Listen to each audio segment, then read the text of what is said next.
Hi అండి, అందరు బాగున్నారా? ఈరోజు నేను తోటకూర ఫ్రై చేయబోతున్నానండి.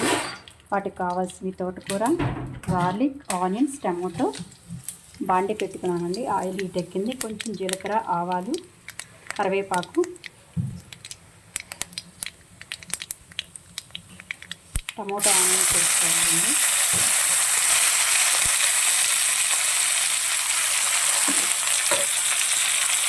కొంచెం సాల్ట్, టమాటాలన్నీ ఫ్రై చేయాలి. కొంచెం పసుపు వేసుకోవాలి. నెక్స్ట్ తోటకూర యాడ్ చేసుకోవాలండి.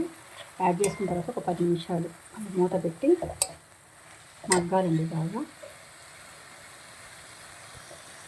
బాయిల్ చేసుకున్న శనగపప్పు యాడ్ చేసానండి.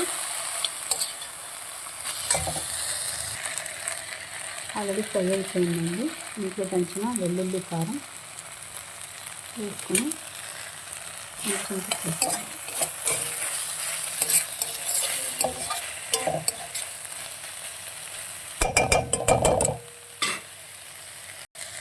ఎంతో రుచికరమైన తోటకూర శనగపప్పు ఫ్రై రెడీ అండి.